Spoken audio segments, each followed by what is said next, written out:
Hello everybody, this is Ian here, and welcome back to another Doctor Who video. So I'm recording this before having seen the new Doctor Who episode, The Woman Who Fell to Earth, and I'm going in with no expectations whatsoever.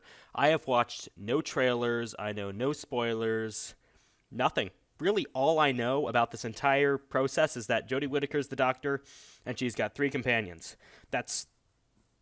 Other than that, that's it. I'm going into this completely blind. I don't want to have any expectations. I don't want to have any sort of presumptions. But really, I really just wanted to go in this without spoilers. That's honestly the reason I haven't watched any trailers. Last year, I was really tired with the fact that basically everything that happened in the season was spoiled by the trailers. You saw basically every villain they fought.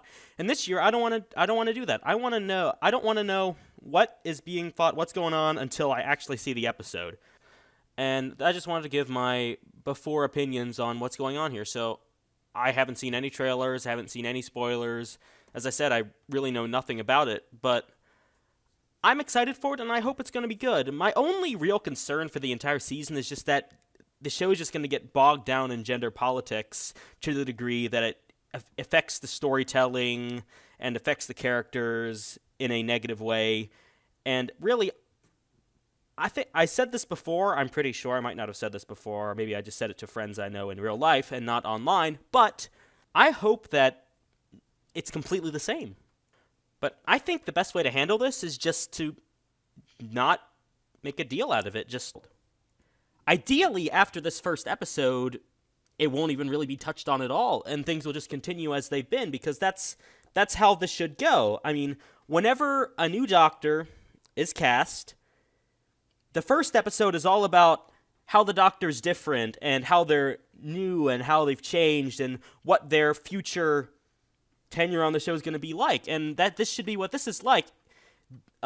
This episode coming up, The Woman Who Fell to Earth, should really just be about exploring Jodie Whittaker's Doctor and what it means and the changes that are coming. But then after that, the fact that the Doctor is now a woman should rarely come up at all. It's just, I really just want to watch Doctor Who. I don't want to watch, political messages or anything. I mean, if I want that, I can just watch the news. I just want to enjoy the characters that I've grown to love and the show that I've grown to love and the storylines and the themes and the elements, and I don't want to see the entire show just become an outlet for the BBC to push an agenda. And I think a lot of people would agree with me. I don't have anything against the Doctor being a woman. I just don't want the show, as a result of that, to just become, as I said, an outlet for an agenda. Now, hopefully that won't happen, and I really hope it doesn't happen, but going just by current events and a lot of what happened with Bill in some of the later episodes of Season 10, it's a very real possibility. And I hope it doesn't happen because I don't want it to happen. I just want to be able to enjoy the season as another season of Doctor Who. But I'm just worried that that is not going to be the case with this season. And maybe I'm going to be wrong, and I hope I'm going to be wrong. I really want this to be a complete success, but you never know. But other than that, that's my only real concern with this season as a whole, is just that it's just going to become so bogged down in, as I said, gender politics, that it's just going to fail to tell a story and make characters that we care about and engage in. I don't want Jodie Whittaker's Doctor's primary character trait to be that she's a woman, because that's not a character. That is an agenda, and that is what kills shows. Otherwise, I'm looking forward to this season, and I really hope that it does well, but I think that my concerns are completely justified and legitimate concerns. But, again, I won't know anything for sure until I've actually seen the season. And I really, really want to love it. And soon I will go in and watch the first episode and see what I think of it. And then I should be getting back to you in just a second here with my opinions after watching it. Not bad. Not bad at all. I am pleased to say that my fears for this story were completely unfounded, and not only that, but it was quite good as well. I have one or two complaints, but as a whole, it was an excellent story, and neither of those main issues have to do with the Doctor. I won't do a detailed evaluation of Whittaker's Doctor in this review, just because it was her first regeneration story, and everyone's wonky in their regeneration story, although 13 less so than most, which I think was a very good move on Chibnall's part, because it allowed the audience to get to know this most controversial of Doctors better and faster. I'm just really glad that Moffat didn't write this story, because Chibnall handled the transition so well. It made me very happy. There wasn't any gender agenda in the story. It was no different than any other regeneration story, which gives me hope for the rest of the season, because that was my greatest concern with the female Doctor, that the writing team would just completely screw it up. But from what I've seen, I really like the 13th Doctor so far. Jodie's still settling into the role, but I'm excited to see where she goes. The Doctor wasn't the only character in The Woman Who Fell to Earth, though. Oh no, there were the companions as well. And might I just say that their introductions were handled splendidly. I got to know all four of the main supporting cast in the first 15 minutes on a background of excitement, something which I've come to realize that the pilot was missing. In that story, we got to know Bill very well, but it just took so long for an actual antagonist to enter the story that once it did, the episode was basically over within a few minutes. By comparison, The Woman Who Fell to Earth brought in the action fairly quickly and developed the characters by how they reacted to the villain, which is better writing anyway, and keeps the story engaging and fast-moving. By the time this story ended, I knew and cared about the companions. It did 4 times the work of the pilot and somehow managed to do it better. The extra 15 minutes on the story really helped it, and I hope that's something that will continue on through the rest of the season, but I'm afraid it might just be a season premiere only thing. But we can't talk about the characters without mentioning the death of one at the end of the episode. Spoilers if you haven't seen it, but Grace dies at the end of the episode. It wasn't terribly surprising to me, given that I know the Doctor was only going to have 3 companions this season, but I was still sad because of how well the episode characterized her. But more than that, Doctor Who isn't afraid to kill people anymore. Stephen Moffat always claimed that new seasons were supposed to be dark, edgy, and different, but he always was afraid to go the full mile. As a result, we had stories that were trying to be dark and more serious, but they all had this annoying, lighthearted feel that stopped them from actually feeling dark and serious like they were supposed to. With Woman Who Fell to Earth, on the other hand, there was definitely still the intention to make a family show, but the episode actually felt like a family show rather than a children's show, masquerading as a family show. The Woman Who Fell to Earth was dark at times, and it was very serious and emotional, but it never went too dark for a family show. It walked the fine tightrope that Moffat never could. I still think it could have gone a little bit darker, and there was one moment where the Doctor and co. find the first dead body of that one guy in the warehouse, and the cameraman is very intentionally not showing the dead body in the way that old TV shows would shoot the characters face on as they looked at something so they didn't have to spend extra money on a new set piece. There's a house. Look, straight ahead of us. Yes. I'm not saying that they should have shown the guy with his face frozen off and his jaw broken, but there was definitely a better way to frame the scene so that it felt less ridiculous. They did it later in the story with the dead security guard Dennis, so I don't see why they couldn't have done it here, but I digress. I have more things I liked about this episode that I could really go in depth in, but I don't want to take forever, so I'll just list them off real quick.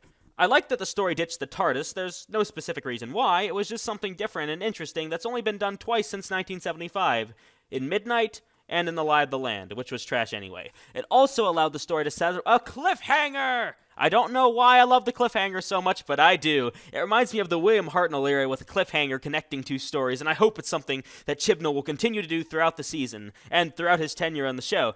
I also like that the story didn't have any lazy pop culture references that date the stories and take the place of jokes that are actually original and clever and develop characters. I like the music as well, and I'm glad we got to hear someone that wasn't Murray Gold. Murray did a lot of great work for Doctor Who, and he's a great composer, but after 12 years, he started to feel a little bit stale and repetitive, especially when, instead of writing new tracks, he just played ones he'd already written again and again and again, even if they didn't necessarily fit the scenes they were being played in. I mean, the new score wasn't amazing, necessarily. It's not the next Impossible Planet or Doomsday, but it's different, and it's a start. I hope they do a revolving series of 3 or 4 composers like they did in the McCoy era, but it doesn't seem like that is going to be the case. Regardless, I'm excited to see how the new composer settles in, and I did like the score. The one scene that really excelled for me was the scene where the Doctor made her own sonic screwdriver, which is one of my favorite scenes in the entire episode, and I vastly preferred it to the Doctor just getting a new sonic magically from the TARDIS every time his old one broke. Making it by hand makes the device more meaningful, and it adds a sentimental attachment to 13 Sonic that none of the others have had, and I hope it's the start of a tradition of doctors making their sonics by hand. It was a fascinating scene, and it helps show that the Doctor isn't just brains, and that he/she does know more physical skills such as blacksmithing and welding. The Doctor can make and solve problems without any devices with her own hands and experience. I only hope they don't keep calling it a sonic Swiss, because... Anyway, that's about it for the positives. Now on to the negatives. It sounds like there's a lot, but most of them are really minor things that I still think are worth mentioning, starting with Tim Shaw's spaceship. I don't know what whoever designed this was thinking at the time, but they must have had a craving for chocolate because this thing looks like a giant blue Hershey's Kiss. Like, seriously. It's really not that bad, and the design itself is actually pretty original, but it kind of makes the episode ridiculous in a way that I don't think the production team intended. Also, Ryan was a total idiot at the beginning of this story. Glowing magical Doctor Strange symbols appear in the air. Touch them! Giant blue Hershey's Kiss materializes out of nowhere a few seconds later. Touch it! The Hershey's Kiss hurts you because it's absolutely frigid. Have somebody else touch it! It's just this series of unrealistic character decisions that don't really hurt anything, but are just silly and kind of take away from the drama of the story. Finally, I did have issues with the 3-companion TARDIS team, and it's a concern that I had about it going in. The show had trouble utilizing all of its companions in the Peter Davison era, when stories were an hour and a half. How is Season 11 thinking it's going to do it in 45 minutes? I love having a larger TARDIS team because it feels a lot more like a group of friends traveling than a single companion does. However, there isn't enough time in the modern series to properly utilize a 4-person TARDIS team. Inevitably, there are going to be companions that don't really do anything in an episode and just sort of stand around because there aren't enough tasks to complete. In this episode, the person who suffered the most from this was Yasmin, who was the focus of a few scenes near the beginning of the story, but then didn't really do anything else after. She just sort of stood around in scenes, and every now and then I'd go, "Oh look, it's Yasmin! She's still here. I forgot about her." I'm sure that the companion or companions who are completely redundant and largely useless will vary depending on the story, but it's an issue I expected to see going forward into this season, and it's one that I saw. There just isn't enough time in 45 minutes to give everyone something to do. Inevitably, somebody is going to get the short straw and just stand around agreeing to what other people are saying and who watches from behind as someone else saves the day. But what about the villain of The Woman Who Fell to Earth? I haven't talked about him yet, have I? That's because he's the aspect of this episode that works the least for me. It's hard to pin down exactly why the villain doesn't work for me, but at the end of the day, he's just sort of a boring villain. We've had so many honor-driven villains in Doctor Who that it's become almost cliché, and for a villain motive that hasn't really been done before in the show, at least televised, it felt really played out. Part of the issue, I think, is that the entire stakes for the story was the fate of this random guy named Cal, who we met for 30 seconds on a train near the start of the episode, and I'm going to be honest, I didn't care about Cal. Sure, I wanted him to survive, but I wouldn't have cared if he died either, so the villain didn't really feel much of a threat. Yes, he killed people, but it was just a bunch of random extras we didn't care about either. The story could have been a lot more exciting, and the villain would have seemed like more of a threat if his plan actually involved people we cared about dying. It doesn't help when the story's villain climbs a massive crane and we are shown a shot of a sign that says, "Warning, broken handrail." It's like, really? Come on, story, you could do better than this. I wonder how the villain will be defeated. Is it possible that he'll fall from the crane? To the story's credit, though, his defeat wasn't really at the hands of a large drop. It was due to the Doctor using his own weapons against him, which is classic Doctor. I'm also glad that the Doctor does seem willing to kill people again when absolutely necessary. I mean, if you go back through the show's history, especially in the classic era, the Doctor kills a lot of people, but it's always out of necessity when it's the only choice, which is something I think the modern series should do a bit more. Not every time, certainly, and not even every other time. It'd be very, very sparing that the Doctor would actually have to kill someone. I wasn't so certain about this specific situation, for example, because it did seem a little too callous for the Doctor, but I am glad to see that the Doctor might be more willing to kill when necessary, because the Doctor does seem kind of pathetic on occasion, when it's obvious the only way to defeat the villain is to kill them, and the Doctor just stands there going, "I don't want to kill them."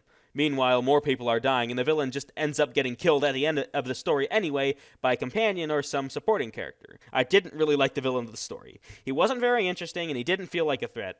Admittedly, the tooth thing was pretty original, but a villain gimmick only works if the villain works himself. I would have rather the story go with the Doctor's original suspicions and have two monsters fighting each other to the death. That would have been a much more interesting backdrop for Jodie's first episode, but that brings me to my other big issue with the story. Grace's death. But Ian, you just said that you liked that a character died. I did, and I do. But this death was handled just terribly, and it broke my principal rule of killing off characters. I know I'm not an expert in writing or anything, and Chibnall is a much more experienced storyteller than I am, but this seems to me like a fairly obvious rule, but I'll get to that in a moment. Grace's death felt cheap and inappropriate. I remember watching the story and the death just not melding with me well at all. It clashed with the rest of the story and was very poorly executed. The primary reason for that was the rule I mentioned. I write primarily fantasy, and I kill off a lot of characters in my stories, but in doing so, there is one rule I never break. I never kill off characters after the climax of the story takes place unless I have a very good reason for doing so. Imagine you're watching a movie. We'll say it's a wilderness survival movie. A plane carrying 10 members of a film crew crashed into a remote area of Alaska, and they have to survive and try to make it back to civilization. But the Alaskan wilderness is brutal, and the crew begin to die off. After 3 months of hardship, the surviving members of the film crew spot a helicopter. After a few tense moments, the crew just manages to alert the helicopter to their presence, and the surviving 5 members of the crew are rescued. At last, the ordeal is at an end. As the helicopter rises into the air, a sudden gust of wind buffets it, and your favorite character falls out and breaks his neck. I don't know about you, but I would be pretty angry and feel very cheated in regards to this. My favorite character went through every trial of the story, and they overcame the climax, only to die stupidly after all the action was over. This is really what Grace's death was. The villain has already been defeated. He's gone. He's left Earth. By this point, everyone still alive should probably survive to the end of the story, but then Grace just falls to her death. It's not like they had to do it either. It would have been very easy to have Grace sacrifice herself defeating Tim Shaw or saving Cal or whatever. If you kill a character in the falling action, it looks like you just killed off that character specifically for the purpose of killing them off. It's bad writing, and it just spites the audience. Then we cut to Grace's funeral, and everyone's super sad, but the story doesn't deserve its big cry scenes because it failed to properly deliver the death. As a result, everything just sat wrong, and then 2 minutes later, everyone's fine, so basically, Grace's death was poorly timed, and so felt cheap, unnecessary, and random, and it's the second big shortcoming of this episode. But, as a whole, despite some flaws, The One Who Fell to Earth was a very solid story and an excellent opener for the 13th Doctor. And, you know what? After this story, I'm excited to watch Doctor Who again. But that's it for this episode. I'll see you next time when I review the second episode of Season 11, The Ghost Monument. Thanks for watching, and I'll see you next time. The show had trouble utilizing all of the companions in the Peterson Davis. Blech.